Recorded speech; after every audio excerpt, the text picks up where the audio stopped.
Poojappura central ജയിലിനോട് ചേർന്ന് ഒരു ഗണപതി ക്ഷേത്രമുണ്ട്. ആ ക്ഷേത്രത്തിൽ 3 ദിവസത്തെ ഉത്സവം നടക്കുകയാണ്. ഈ ക്ഷേത്രത്തിൻ്റെ ഒരു പ്രത്യേകത, ഈ ക്ഷേത്രത്തിലെ കമ്മിറ്റിക്കാരെല്ലാവരും തന്നെ ഈ ജയിലിലെ ഉദ്യോഗസ്ഥരാണ്. അവരുടെ നേതൃത്വത്തിലാണ് ഈ ഉത്സവം നടക്കുന്നത്. ഇതിൻ്റെ പിന്നിൽ കാണുന്നത് പൂജപ്പുര സെൻട്രൽ ജയിലാണ്. ഈ ക്ഷേത്രത്തിൽ ഈ 3 ദിവസവും കലാപരിപാടികളും അതുപോലെ തന്നെ വിശ്വാസത്തിൻ്റെ അടിസ്ഥാനത്തിലുള്ള പരിപാടികളും ഒക്കെയുണ്ട്. ജയിലിലെ അന്തേവാസികൾക്ക് ഇത് കേൾക്കാനും സാധിക്കും. ഒരുപക്ഷെ എനിക്ക് തോന്നുന്നു ഇവിടെ നിന്ന് ഉള്ള ഈ ഒരു പരിപാടികളും അതുപോലെ തന്നെ മറ്റ് കാര്യങ്ങളുമൊക്കെ കേൾക്കുമ്പോൾ അവർക്കും ഒരു മനസ്സിന് കുറച്ച് ആശ്വാസമാകും.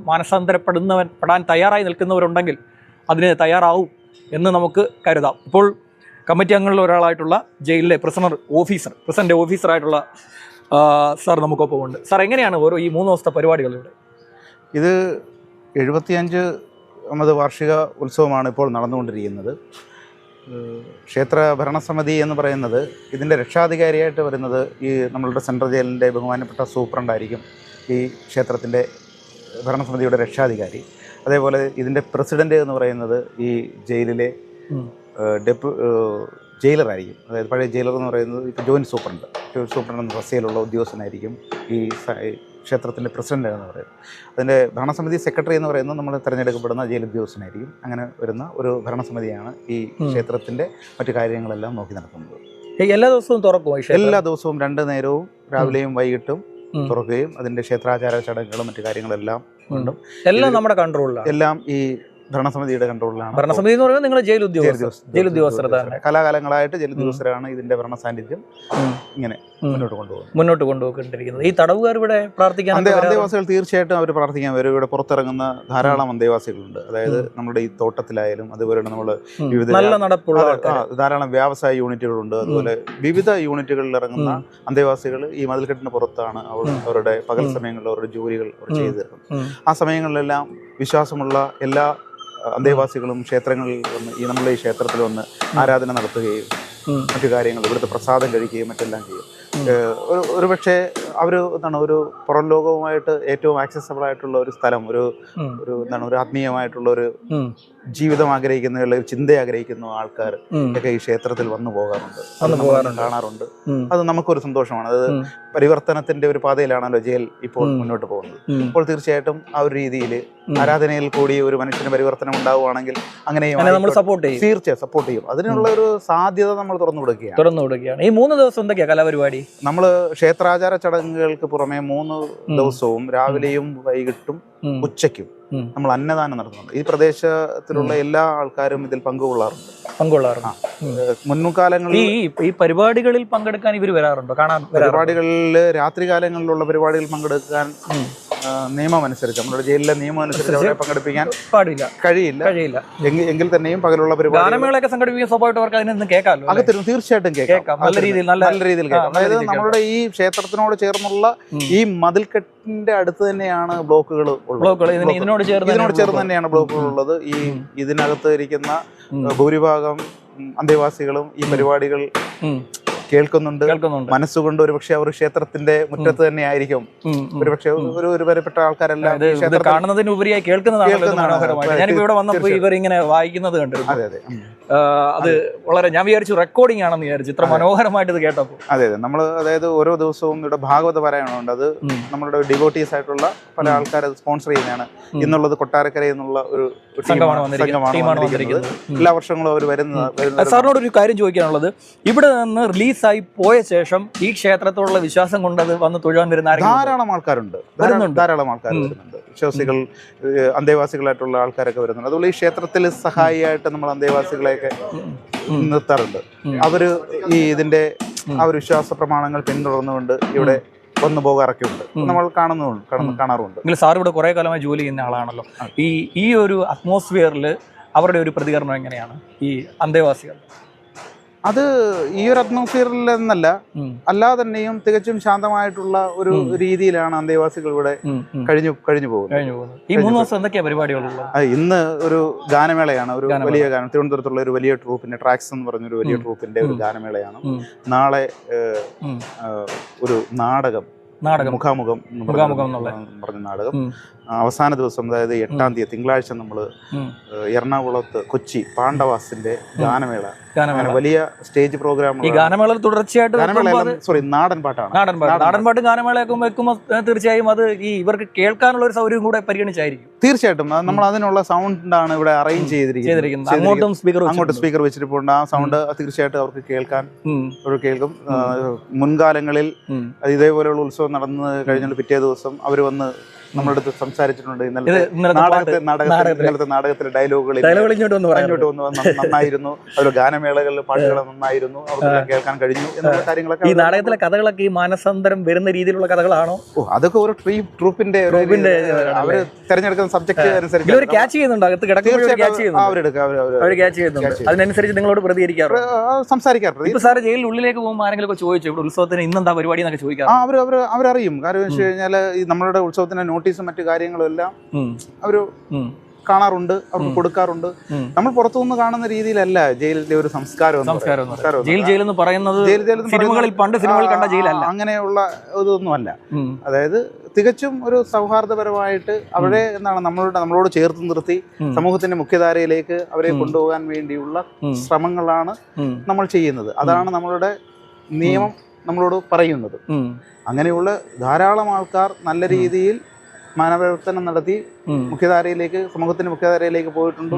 നല്ല രീതിയിൽ തൊഴിൽ ചെയ്ത് ജീവിക്കുന്നു. ഇങ്ങനെയൊക്കെയുണ്ട്. സമൂഹത്തിനൊരു ചില കാഴ്ചപ്പാടുകൾ, കുറ്റവാളി എന്നുള്ള കാഴ്ചപ്പാടിൽ എല്ലാ കാലത്തും അങ്ങനെ തള്ളിക്കളയാനും ഒരിക്കലും പറ്റില്ല. മനുഷ്യനാണ്. തീർച്ചയായിട്ടും മനുഷ്യ സമയത്ത് അവർക്ക് അതിനുള്ള സമയം കൊടുക്കും. തീർച്ചയായിട്ടും കൊടുക്കും. അതിനുള്ള അനുവാദമാണ് അതിനുള്ള അവസരവും അതിനുള്ള സാഹചര്യമാണ് ഈ പുറത്തിറക്കുന്ന ഞാൻ നേരത്തെ പോയ ചോദ്യത്തിൽ നിന്ന് ഒന്നുകൂടെ കറങ്ങി വരാം. ഈ പുറത്ത് ഇപ്പോൾ ഇങ്ങനെ ഞാനിപ്പോൾ ഇവിടെ നിൽക്കുമ്പോൾ ജയിലിലെ അന്തേവാസികളൊക്കെ ഇങ്ങനെ പുറത്ത് ജോലികളൊക്കെ ചെയ്യുന്നതായിട്ട് അവർ സ്ഥിരമായി വന്ന് ഇവിടെ തൊഴുന്നവരൊക്കെ കണ്ടിട്ടുണ്ട്. തീർച്ചയായിട്ടും. അതായത് ഈ അമ്പലമുറ്റത്തൂടെ നമുക്ക് ഞാൻ മുമ്പേ പറഞ്ഞതുപോലെ വിവിധ വ്യവസായ യൂണിറ്റുകൾ, വിവിധ വ്യാപാര യൂണിറ്റുകൾ, അതുപോലെ കൃഷിയിടങ്ങൾ, അങ്ങനെ പല ജോലികൾ ഈ ജയിലുമായി ബന്ധപ്പെട്ട് നടക്കുന്നു. അവിടെ എല്ലാം ജോലിക്ക് പോകുന്ന അന്തേവാസികൾ ഈ ക്ഷേത്രമുറ്റത്തൂടെയും ഈ റോഡിന്റെ പരിസരത്തൂടെയും ഒക്കെയാണ് പോകുന്നത്. ഞാൻ ആദ്യം പറഞ്ഞതുപോലെ തന്നെ വിശ്വാസികളായിട്ടുള്ള ആൾക്കാർ ഇവിടെ വന്ന് ഭഗവാനെ ദർശിച്ചിട്ടാണ് മിക്ക ദിവസങ്ങളിലും പോകുന്നത്. അത് നമ്മൾ സ്ഥിരം കാണുന്ന ഒരു കാഴ്ചയാണ്. അതുപോലെ ഞാൻ ഒട്ടുമിക്ക ജയിലുദ്യോഗസ്ഥരെയും കാണുമ്പോൾ ഞാൻ ചോദിച്ചിട്ടുള്ളൊരു ചോദ്യമുണ്ട്. ഈ അവസാനം റിലീസ് ചെയ്ത് പോകുന്ന സമയത്തെ പ്രതികളോട് എന്താണ് സാർ ഇത്രയും കാലവും ജോലി ചെയ്ത ആളാണല്ലോ, എന്തായിരിക്കും പറയുന്നത് നിങ്ങൾ സ്ഥിരമായിട്ട്? ഇനി ഒരിക്കലും വരരുത് എന്നുള്ള സ്ഥിരം ഡയലോഗ്. ഒരു സ്വാഭാവികമായിട്ട് നമ്മൾ അതായത് നമ്മൾ ഹോസ്പിറ്റൽ പണിയുമ്പോൾ നമ്മൾ പറയുന്നത് നമ്മൾ രോഗികൾ ധാരാളം ഉണ്ടാകട്ടെ ഒന്നും ഒരിക്കലും നമ്മൾ ആഗ്രഹിക്കാൻ പാടില്ല എന്ന് പറയുന്നത് പോലെ കുറ്റവാളികളൊന്നും ഉണ്ടാകരുതേ എന്നാണ്. കുറ്റവാളികളൊന്നും ഉണ്ടാകരുതേ എന്നാണ് സമൂഹത്തിൽ ഒരു തുറയിലും കുറ്റവാളികൾ ഉണ്ടാകരുത് എന്നാണ് ഓരോ വ്യക്തിയും ആഗ്രഹിക്കുന്നത്. അതുപോലെ തന്നെയായിരിക്കും ഓരോ ജയിൽ ഉദ്യോഗസ്ഥരും, ഒരു പോലീസ് ഉദ്യോഗസ്ഥരും, ഓരോരുത്തരും കുറ്റകൃത്യങ്ങൾ സമൂഹത്തിൽ ഉണ്ടാകരുത് എന്നാണ് നമ്മൾ ഓരോരുത്തരും അങ്ങനെ ഉണ്ടാകാതിരിക്കുന്നിടത്തോളം കാലം ജയിലിലേക്ക് ആരും കടന്നു വരല്ലേ എന്നതാണ് നമുക്ക് വരുന്നത്. പിന്നെ സാഹചര്യമാണ്, മനുഷ്യനാണ്. വൈകാരികമായിട്ട് പല രീതിയിൽ നമ്മൾ എങ്ങനെ പ്രതികരിക്കുന്നു എന്നും നമുക്കറിയില്ല. ഇവിടെ ഇതിന്റെ പൂജയൊക്കെ ചെയ്യുന്നത് അത് നമുക്ക് ക്ഷേത്ര പൂജാരിയുണ്ട്. ഈ ക്ഷേത്രത്തിന്റെ ഒരു തന്ത്രിയുണ്ട്. നമ്മൾ അതിന്റെ ചെലവല്ല ഈ കമ്മിറ്റി വഴിയുള്ള ഏർപ്പാടാണ് മൊത്തത്തിൽ. ജയിലിന്റെ പരിസരമായതുകൊണ്ട് തന്നെ ഫുൾ കൺട്രോൾ ആണ് നമ്മുടെ. അതെ. അങ്ങനെ ജയിലിന്റെ പരിസരമാണെന്ന് പറഞ്ഞതുകൊണ്ട് ഇവിടെ പൊതുജനങ്ങൾ ഏറ്റവും കൂടുതൽ വന്നു പോകുന്ന ഒരു ക്ഷേത്രമാണ്. അതായത് വർഷങ്ങളായിട്ട്, അതായത് നമ്മൾ ഇതിന്റെ പിരിവിനും മറ്റു കാര്യങ്ങൾക്കൊക്കെ ഈ പരിസരങ്ങളിലെല്ലാം നമ്മൾ പോകും. വീടുകളിലും ജയിൽ ഉദ്യോഗസ്ഥർ തന്നെയാണ്. വ്യാപാര സ്ഥാപനങ്ങളിലും അതുപോലെ തന്നെ വീടുകളിലും എല്ലാം പോകുമ്പോൾ നമുക്ക് അവിടുന്ന് കിട്ടുന്ന ഒരു റെസ്പോൺസ് എന്ന് പറയുന്നത്, നമ്മൾ വർഷങ്ങളായിട്ട് പ്രായമായിട്ടുള്ള അമ്മമാരും അച്ഛന്മാരും അവരൊക്കെ പറയുന്നത് വർഷങ്ങളായിട്ട് നമ്മളൊക്കെ കുഞ്ഞായിരിക്കുമ്പോൾ തന്നെ നമ്മളൊക്കെ ഏറ്റവും നമ്മളെയൊക്കെ മുൻതലമുറകളുള്ള ആൾക്കാർ പോലും അവിടെ ആ വീടുകളുമായിട്ട് ഈ ക്ഷേത്രത്തിന്റെ കാര്യങ്ങളുമായി ബന്ധപ്പെട്ടിട്ടുണ്ടെന്നും അവരുടെ മുൻതലമുറക്കാർ മുഴുവനും ഈ ക്ഷേത്രവുമായി വന്നിട്ടുണ്ടോ എന്നുമുള്ള ഒരു കാര്യങ്ങൾ അവർ സംസാരിക്കാറുണ്ട്. അപ്പോൾ തീർച്ചയായിട്ടും ഈ പ്രദേശവുമായിട്ട് ഏറ്റവും കൂടുതൽ ഇഴുകിച്ചേർന്നിരിക്കുന്ന ഒരു ക്ഷേത്രമാണ് ഈ ഗണപതി ക്ഷേത്രം. വിഘ്നങ്ങളെല്ലാം മാറ്റുന്ന ആളാണ്. അങ്ങനെയാണല്ലോ അകത്ത് കിടക്കുന്ന ആളുകളുടെ അവരുടെ ഒരു പക്ഷേ അതാണ് നമ്മൾ വിശ്വാസ പ്രമാണങ്ങൾക്കനുസരിച്ച് ഓരോരോ വിശ്വാസങ്ങൾക്കനുസരിച്ചല്ലേ നമ്മൾ ഓരോരുത്തരുടെയും ജീവിതങ്ങൾ മുന്നോട്ട് പോകും. അപ്പം നമ്മൾ വിശ്വസിക്കുന്നതിനെ നമ്മൾ രക്ഷിക്കും എന്നല്ലേ, നമ്മൾ വിശ്വസിക്കുന്ന ദൈവം നമ്മളെ രക്ഷിക്കും എന്നൊരു കാഴ്ചപ്പാടോട് ചിന്തിക്കുന്ന അല്ലെങ്കിൽ ജീവിക്കുന്ന ഒരാൾക്ക് അത് തന്നെ ഒരു പ്രചോദനമാകല്ലേ. അതൊക്കെ ഒരു വെളിച്ചമാകാറുണ്ട്. തീർച്ചയായും. അവിടെ ഒരു പന്തലൊക്കെ കണ്ടു, അതെന്താണ് അത് നമ്മൾ ഊണുപുരയാണ്. അതായത് ഇതിനു വേണ്ടി നമ്മൾ താൽക്കാലികമായി നിർമ്മിച്ച ഊട്ടുപുരയാണ്. അന്നദാനമുണ്ട്. ഞാൻ ആദ്യമേ പറഞ്ഞില്ലേ, ഇവിടെ 3 ദിവസവും ഉച്ചയ്ക്ക് അന്നദാനമുണ്ട്. മുൻ വർഷങ്ങളിൽ നിന്നും വ്യത്യസ്തമായി ഈ വർഷം നമ്മൾ രാവിലെയും പ്രഭാത ഭക്ഷണവും വൈകുന്നേരത്തെ ഭക്ഷണവും നമ്മൾ കൊടുക്കാൻ കമ്മിറ്റി തീരുമാനിച്ചു. പൊതുജനങ്ങൾക്ക് വേണ്ടിയാണ്, ഇവിടെ വരുന്ന ഭക്തജനങ്ങൾക്ക് വേണ്ടിയാണ് ഈ സൗകര്യങ്ങളെല്ലാം നമ്മൾ ഒരുക്കിയിരിക്കുന്നത്. അപ്പോൾ ഈ പൂജപ്പുര സെൻട്രൽ ജയിലിന്റെ പരിസരത്തെ മഹാഗണപതി ക്ഷേത്രത്തിൽ ഉത്സവമാണ്. 3 ദിവസത്തെ ഉത്സവമാണ്. ജയിൽ ജീവനക്കാരാണ് നടത്തുന്നത്.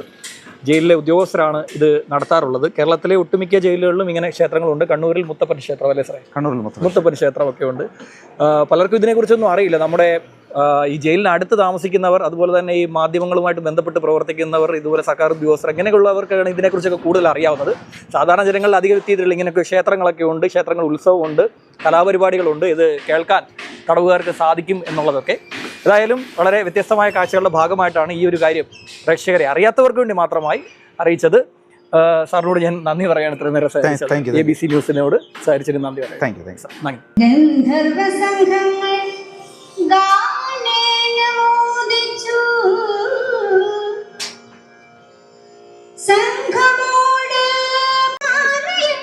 ഇവിടെ നിൽക്കുമ്പോൾ ഇതൊരു സെൻട്രൽ ജയിലിന്റെ പരിസരമാണ് എന്ന് തോന്നുന്നതേയില്ല.